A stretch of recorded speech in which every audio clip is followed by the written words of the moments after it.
Hello friends, very good morning. Welcome to the Hindu editorial analysis. వైజాగ్లో ఈ ఆదివారం నాడు ఉదయం 10 గంటలకి మనం ఒక ఫ్రీ సెమినార్ కండక్ట్ చేస్తున్నాం. ఎందుకోసం? బ్యాంక్ అండ్ ఎస్ఎస్సి సీజీఎల్ ఎగ్జామ్స్ని అతి తక్కువ టైంలో ఎలా క్రాక్ చేయాలి, ఏంటి స్ట్రాటజీ ఫాలో అవ్వాలి, ఏ రిఫరెన్స్ తీసుకోవాలి, ఎలా ప్లాన్ చేస్తే క్రాక్ చేయడం అవుతుందని నేనే స్వయంగా మీకు చెప్తాను. మీరు నాతో డిస్కస్ చేయొచ్చు, డౌట్స్ ఏమైనా ఉంటే అడగవచ్చు. మన అడ్రస్ కూడా ఇక్కడ మెన్షన్ చేశాను. ఇంకా డౌట్ ఉంటే ఇక్కడున్న నెంబర్కి మీరు వాట్సాప్ చేయండి లేదా కాల్ చేయండి. మేడం మీకు వాట్సాప్లో లొకేషన్ పంపిస్తారు. వైజాగ్ చుట్టుపక్కల ఉన్న స్టూడెంట్స్ అందరూ ఈ అవకాశాన్ని మిస్ చేసుకోవద్దు. ఒకవేళ మీరు ఆఫ్లైన్లో జాయిన్ అవ్వాలనుకుంటే మన ఇన్స్టిట్యూట్లోనే మీరు ఆఫ్లైన్ క్లాసెస్ కూడా స్టార్ట్ అయ్యాయి, వాటికి మీరు వచ్చేయచ్చు. So don't miss this opportunity. See you there on Sunday in Visakhapatnam. UPSC aspirants కోసం, వర్కింగ్ ప్రొఫెషనల్స్ ఎస్పెషల్లీ జాబ్ చేస్తూ సివిల్స్ ప్రిపేర్ అవ్వాలి అనుకునే వాళ్ళ కోసం యూపీఎస్సి వర్కింగ్ ప్రొఫెషనల్స్ మనం రన్ చేస్తున్నాం. ఆన్లైన్లో డైలీ రాత్రి 7 గంటల తర్వాత మరియు ఆదివారాలు ఈ క్లాసెస్ అనేవి కండక్ట్ చేయడం జరుగుతుంది. 60,000 రూపాయల ఫీజు, 5,000 రూపాయల ఈఎంఐ అనేది మనం అందిస్తున్నాం. సో ప్రతి మంత్ 5,000 కట్టి మీరు జాయిన్ అవ్వచ్చు. And 10% off if you are making up front. ఒకేసారి పే చేస్తే 10% డిస్కౌంట్ కూడా ఉంటుంది. ఇన్స్టాల్మెంట్స్లో ఆప్షన్ ఉంది. ఈ ఫీజు మీకు 15th నవంబర్ వరకు మాత్రమే వ్యాలిడ్, తర్వాత ఫీజు పెరుగుతుంది. యూపీఎస్సీ ఆప్షనల్స్ ప్రిపేర్ అయ్యే వాళ్ళకి మనం అందిస్తున్న optionals political science, public administration, sociology, ఈ 3 ఆప్షనల్స్ నేను డీల్ చేస్తున్నాను. Anthropology Srinivas sir, Telugu literature Sitapati sir. ఈ 5 ఆప్షనల్స్ కూడా మీకు 3 డిఫరెంట్ ప్లాన్స్లో లభిస్తున్నాయి. 6 months plan, 1 year plan, life time validity, and మీకు ఈఎంఐ ఆప్షన్ కూడా ఉంది. ఒకేసారి పే చేయక్కర్లేదు, 5,000 per month పే చేసి జాయిన్ అవ్వచ్చు. ఓకేనా? ఈ ఫీజు మీకు 15th నవంబర్ వరకు మాత్రమే వ్యాలిడ్, అండ్ తర్వాత ఫీజు పెరిగే ఛాన్సెస్ ఉన్నాయి. ఇది మీరు కాంటాక్ట్ చేయాల్సిన నెంబర్, ఇది మన వెబ్సైట్. సో చాలా ఇంట్రెస్టింగ్ అనకూడదు, వెరీ ఇంపార్టెంట్ ఎడిటోరియల్ వచ్చింది ఇవాళ, రేప్కి సంబంధించింది. సో ఇది మనకి సోషల్ జస్టిస్ కింద మనం చెప్పొచ్చు. ఇష్యూస్ రిలేటెడ్ టు ఉమెన్ అని చెప్పి మనం మాట్లాడచ్చు. ప్రైవసీకి సంబంధించిన ఆస్పెక్ట్స్ కూడా వస్తాయి. సో ఎలా తీసుకున్నా సరే it is part of general studies paper 2 కింద మనకి యూపీఎస్సీ సిలబస్లో వస్తుంది.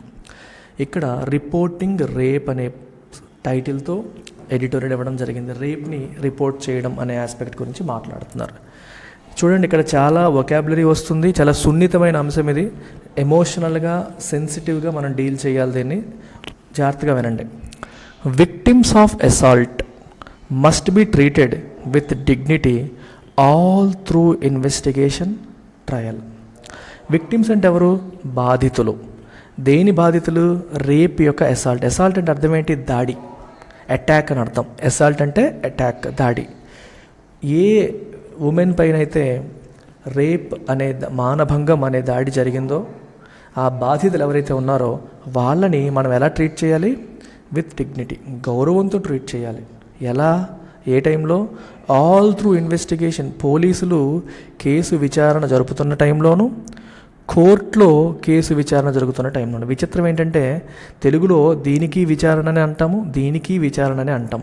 ఎక్కడ ట్రయల్ అంటే కోర్టులో జరిగే విచారణ, ఎక్కడ ఇన్వెస్టిగేషన్ అంటే పోలీసులు లేదా సిబిఐ లేదా సిబిసిఐడి లేదా ఎవరైనా వీళ్ళు ఒక అంశం పైన ఫీల్డ్లో చేసే విచారణని ఇన్వెస్టిగేషన్ అంటాం. కోర్టులో జరిగే విచారణని ట్రయల్ అంటాం. సో కోర్టు విచారణ జరుగుతున్నప్పుడు కావచ్చు, ఫీల్డ్ ఇన్వెస్టిగేషన్లో భాగంగా జరుగుతున్నప్పుడు కావచ్చు, ఎప్పుడైనా సరే. అర్థమైందమ్మా డిఫరెన్స్? రెండింటికి difference investigation, trial. This is the difference అన్నమాట. For a rape survivor trauma comes in repeat doses. ఎంత డెప్త్ ఉన్న సెంటెన్స్ అమ్మా ఇది. రేప్ సర్వైవర్ అంటే రేప్కి, మానభంగానికి గురై సర్వైవ్ అయిన, బతికి బయటపడ్డ ఒక అమ్మాయికి ట్రామా అనేది రిపీట్ డోసెస్లో వస్తుంది. What is trauma? మానసికంగా లేదా ఫిజికల్గా డిప్రెస్ చేసేదాన్ని మనం, ఎస్పెషల్లీ మానసికంగా డిప్రెస్ చేసేదాన్ని ట్రామా అంటాం. A deeply distressing or disturbing experience, బాగా మనల్ని డిస్టర్బ్ చేసే ఎక్స్పీరియన్స్ని ట్రామా అంటాం. ఆ ట్రామా అనేది వాళ్ళకి రిపీట్ డోసెస్లో వస్తుంది. ఎంత బ్యూటిఫుల్ సెంటెన్స్ చూడండి అది. అంటే అర్థం ఏంటి? ఒకటి, rape it self is a traumatic experience.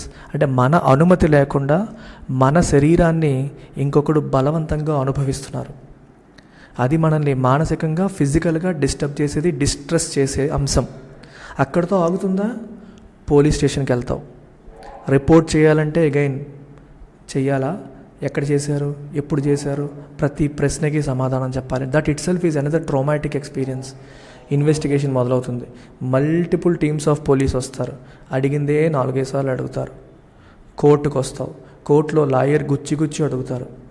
Every స్పేస్లో ఆ ట్రామాని ఆ అమ్మాయి ఫేస్ చేస్తూ ఉండాలి. అందుకే trauma comes in repeat doses అని చెప్పన్నారు. First there is the gruesome act. First ఈ గ్రూసమ్ అంటే చాలా క్రూయల్ అని, వైలెంట్ అనే మీనింగ్తో మనకు వస్తుంది. ఫస్ట్ ఈ వైలెంట్ యాక్ట్ ఒకవైపు, మొట్టమొదటిగా అది ఓకేనా, మనకి భయాన్ని కలిగించే భయంకరమైన అన్ప్లెజెంట్ యాక్ట్ అది. Then follows the difficult task of reporting the assault. తర్వాత ఏంటి? ఈ దాడిని రిపోర్ట్ చేయడం.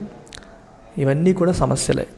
ఫర్ ఇయర్స్, కొన్ని సంవత్సరాలుగా, an impediment అంటే అడ్డంకి, obstacle to coming forward about a sexual offense has been the finger test a survivor is subjected to.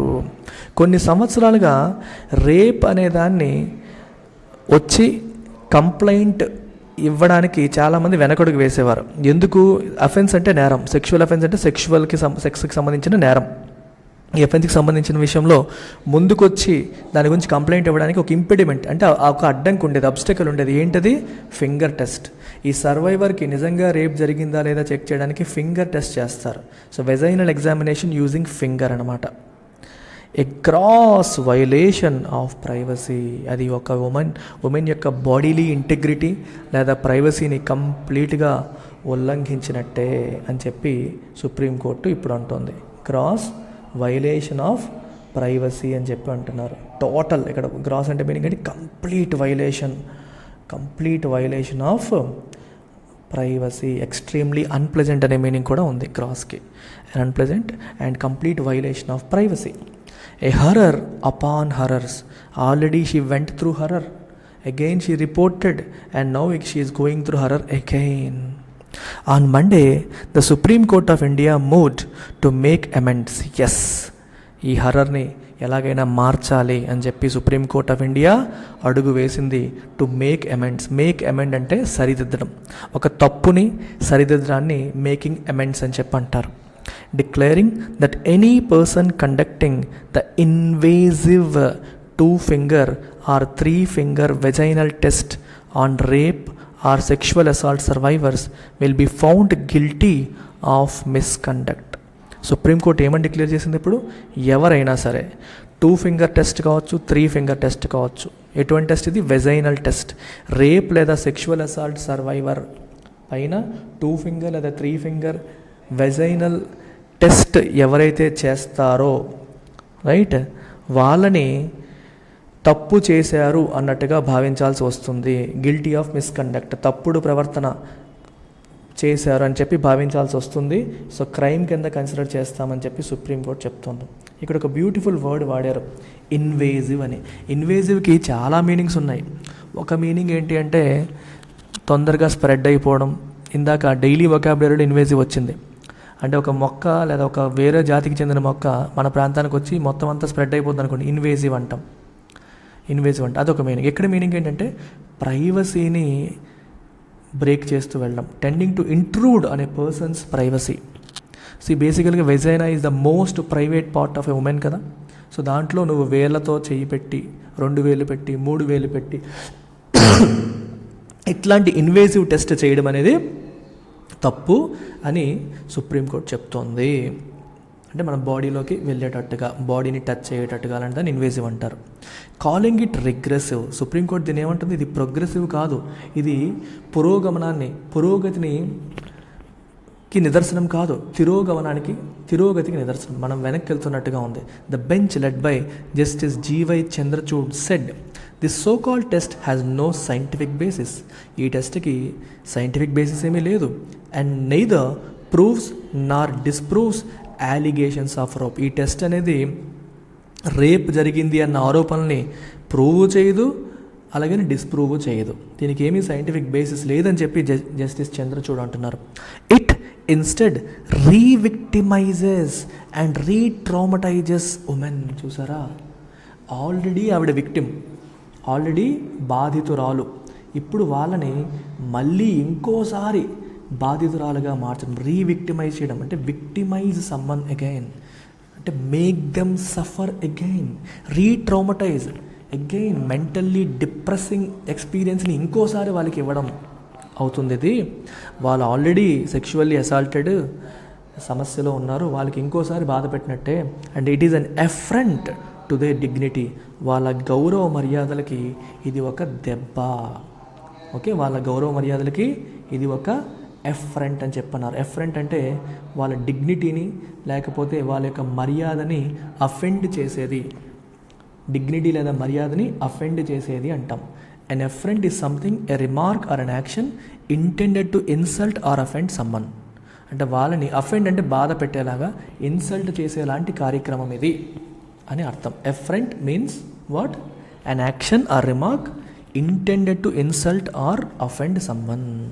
వాళ్ళ డిగ్నిటీని దెబ్బతీసేలాంటి కార్యక్రమం ఇది. The apex court said whether women is habituated to sexual intercourse or habitual to sexual intercourse is irrelevant for the purposes of determining whether there has been a rape under section 375 of the Indian penal code.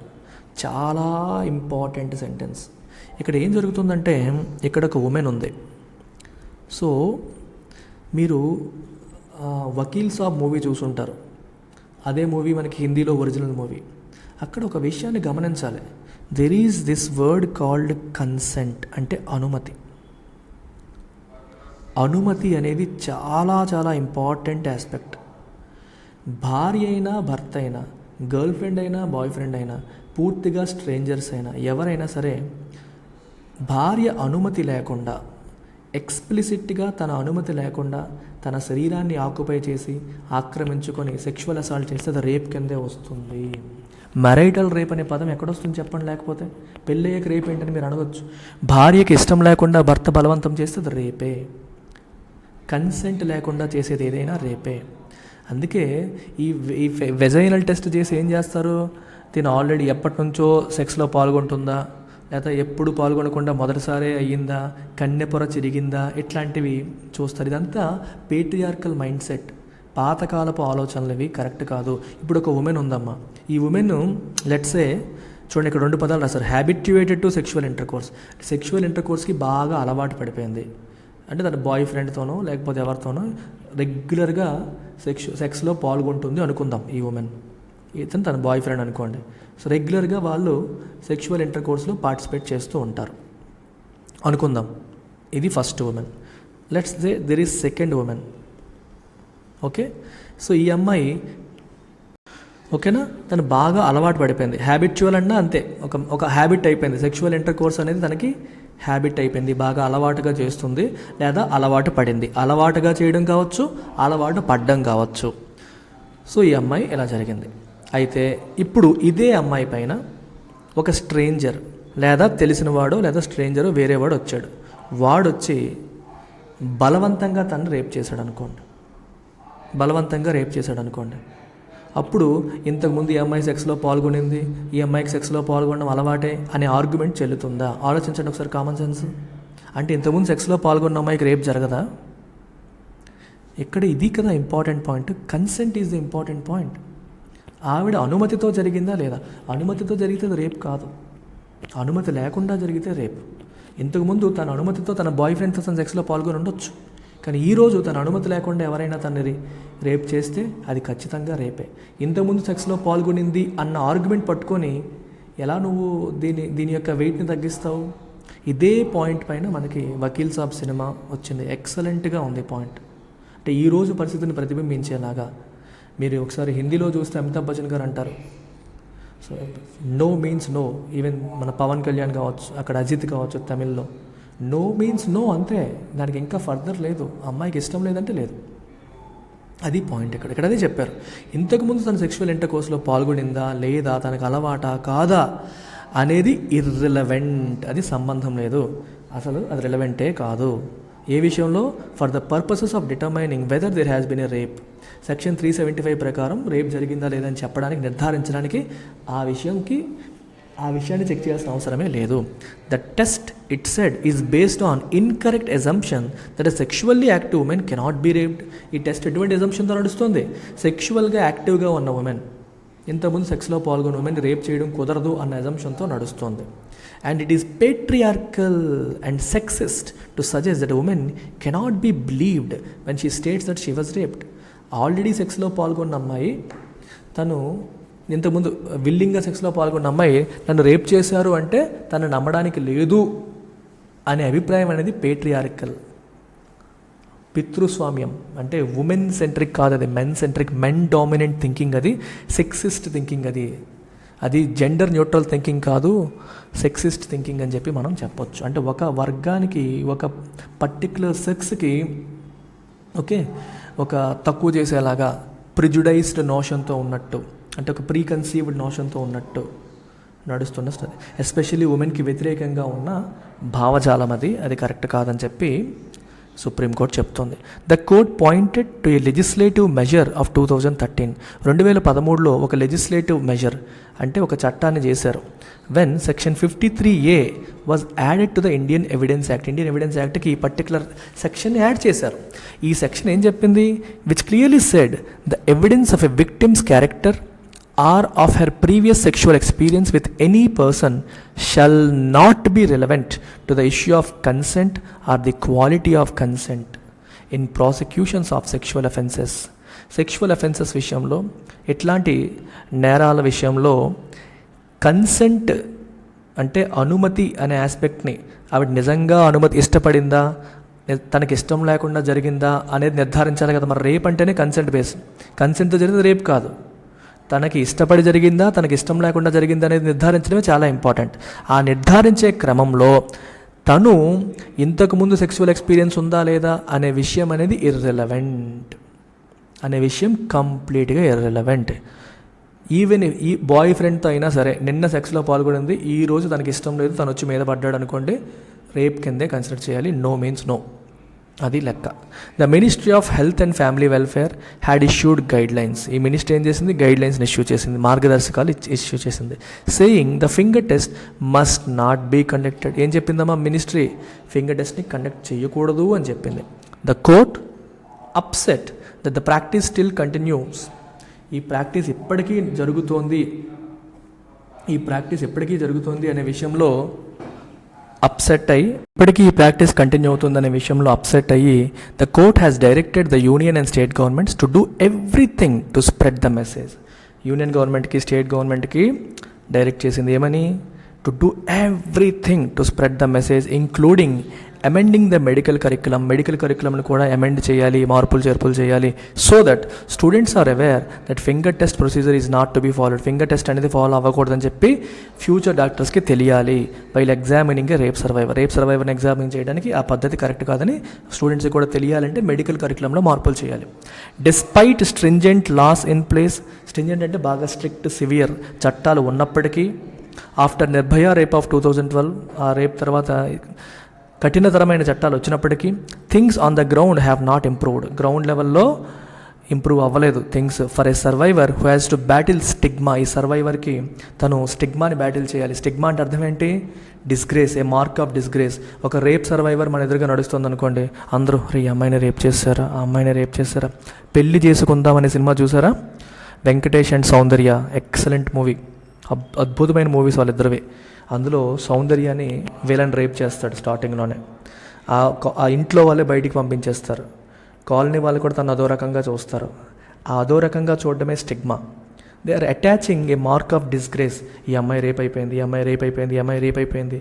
ఒక mark of డిస్గ్రేస్ని అదొక అవమానకరమైన అంశం అన్నట్టుగా దానికి attach చేసి తను అదో రకంగా చూస్తుంటారు. That is called stigma. ఈ rape survivor has to battle the stigma. ఈ స్టిగ్మాని నిరంతరం, ఈ చూపుల్ని బ్యాటిల్ చేయాలి, వాటిని ఎదుర్కోవాలి. అండ్ మెనీ అదర్ ప్రిజుడైస్ అంటే నోషన్, ప్రీకన్సీవ్డ్ నోషన్, ఈ తప్పుడు అమ్మాయి అన్నట్టుగా చూడడం కావచ్చు, ఏం తిరుగులు తిరిగిందో, ఎలా రేప్ చేశాడో, ఏ టైంలో బయటికి వెళ్ళిందో, ఇట్లా ఒక ప్రికన్సీవ్డ్ నోషన్. అది ఆ అమ్మాయి కావాలని చేసింది కాదు కదా, తన మనసుకి మనపూర్వకంగా జరిగింది కాదు, అది ఇష్టానికి వ్యతిరేకంగా జరిగింది. కానీ సొసైటీ అర్థం చేసుకోదు. ప్రిజుడిసెస్ ఉంటాయి, నేను తప్పుగా చూస్తారు, నీ గురించి తప్పుగా అనుకుంటారు. And not least the assumption that she is to blame for an assault. ఇంకా ఏంటి, and not least the assumption, ఈ అసాల్ట్కి తనే కారణం అనే తత్వం కూడా. ఆ టైంలో బయటికి వెళ్ళాల్సిన పనే ఉంది, ఎందుకు అలా వెళ్ళాలి, ఇంట్లో కూర్చోవచ్చు కదా, ఉద్యోగాలు అంటారు, చదువులు అంటారు, మా కాలంలో ఎలా ఉండేదా, చూడండి ఇప్పుడు ఏమైందో, ఇట్లాంటి మాటలు. అంటే రేపు జరగడానికి కూడా అబ్బాయి కారణం కాదు, అమ్మాయే కారణం. ఇది ప్రాపర్ పేట్రియార్కల్ మైండ్ సెట్, పితృస్వామ్య విధానం, సెక్సిస్ట్ వ్యూ, అంటే మగవాడి పాయింట్ ఆఫ్ వ్యూలో ఆలోచించడం. Rapes often go unreported. సాధారణంగా రేప్స్ చాలామంది రిపోర్ట్ చేయరు. ఎందుకని? రిపోర్ట్ చేస్తే ఈ సొసైటీ మనల్ని ఎలా చూస్తుందో, ఆ పోలీసులు గుచ్చి అడుగుతారేమో, కోర్టులో మళ్ళీ 100 క్వశ్చన్లు అడుగుతారేమో, ఇలాంటి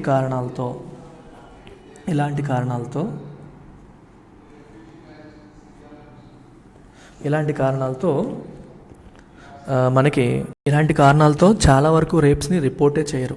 and the conviction rate is low two.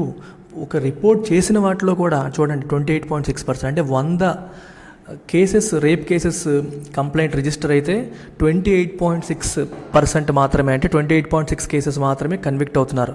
అంటే ఆ వ్యక్తికి శిక్ష పడుతుంది. కన్విక్షన్ అంటే శిక్ష, నేరం నిరూపితం అవ్వడం అని అర్థం అనమాట. నేరస్తుడని చెప్పి నిర్ధారించడం జరుగుతుంది according to NCRB data.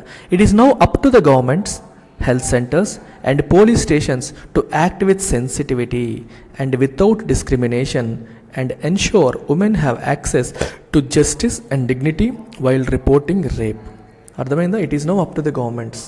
Now it is up to the governments, health centers and police stations to act with sensitivity.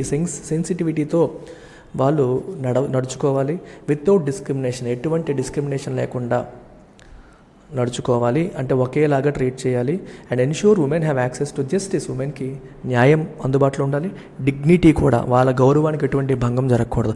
ఒక అమ్మాయి పోలీస్ స్టేషన్కి వచ్చి రేప్ జరిగిందని ఇస్తే వింత చూపులు చూడడం, పిచ్చి చూపులు చూడడం, పిచ్చి కామెంట్స్ చేయడం లాంటివి చేయకూడదు. Treat her with the same level of dignity that you accord to any other women. ఓకేనా? దొంగతనాన్ని రిపోర్ట్ చేయడానికి వచ్చిన ఉమెన్ నువ్వు ఎలా చూస్తావో ఈ అమ్మాయిని అలాగే చూడు. హౌ ఈజ్ ఇట్ డిఫరెంట్ కదా, తన తప్పేమీ లేదు కదా, అదనమాట. అది governments, health centres, police stations సెన్సిటివిటీతో యాక్ట్ చేసి, డిస్క్రిమినేషన్ లేకుండా యాక్ట్ చేసి వాళ్ళ యొక్క డిగ్నిటీని కాపాడాల్సిన అవసరం ఉంది అని చెప్పి ఆర్టికల్ చెప్తోందనమాట. ఓకేనా? సో మీరు ఇంగ్లీష్ని ఇంప్రూవ్ చేసుకోవాలి అనుకుంటే నా ఇంగ్లీష్ కోర్సులో జాయిన్ అవ్వచ్చు. ఇది సంజీవని, పెనషియా అంటాం, అంటే సర్వరోగ నివారణి. ఇంగ్లీష్కి సంబంధించిన ప్రతి ఒక్క సమస్యని ఈ కోర్స్ అనేది పరిష్కరిస్తుంది, ఇది respective of the exam. Okay, మీరు ఏ కాంపిటేటివ్ ఎగ్జామ్ ప్రిపేర్ అయినా సరే ఈ కోర్స్ మీకు హెల్ప్ చేస్తుంది. You will win in that course. కేవలం 3,000 రూపాయలకి లైఫ్ టైం వ్యాలిడీతో మనం అందిస్తున్నాం. అయితే ఒక్క ఇంగ్లీష్ ఎందుకు, ఫుల్ కోర్స్ తీసుకున్నాం అనుకోండి, హ్యాపీగా వచ్చేయండి. మీరు బ్యాంక్ ఇన్ఫినిటీ తీసుకున్నారనుకోండి 4,000 రూపీస్కే మీకు మొత్తం వస్తుంది. ఇప్పుడు 3,000 రూపీస్ వచ్చి ఇంగ్లీష్ కోర్స్ కూడా అందులో కలిసిపోతుంది. సో ఇంగ్లీష్ లైవ్ క్లాస్ వస్తాయి, plus quant, reasoning, banking awareness అవన్నీ కూడా కలుస్తాయి. మీరు SSC ఇన్ఫినిటీకి వచ్చారనుకోండి కేవలం ఎక్స్ట్రా 2,000 పడుతుంది మీకు. ఇంగ్లీష్కే 3,000, 2,000కి మీకు జనరల్ స్టడీస్ వస్తాయి, రైట్, ప్యూర్ మ్యాథ్స్ వస్తుంది, అర్థమెటిక్ వస్తుంది, రీజనింగ్ వస్తుంది, రిమైనింగ్ సిలబస్ అంతా కూడా మీకు కవర్ అయిపోతుంది. 2 కాంబో తీసుకుంటే ఇంకా బెటర్, కేవలం 6,000. RBI గ్రేడ్ బి మొత్తం ప్యాక్ 10,000కి RBI గ్రేడ్ బితో సహా మొత్తం వచ్చేస్తాయి. So make use of all these things. ఓకేనా? ఇలా ఇండివిజువల్గా కూడా మీరు తీసుకోవచ్చు కావాలంటే. Make use of these things. So everything comes with life time validity. Take care అమ్మా, బాయ్.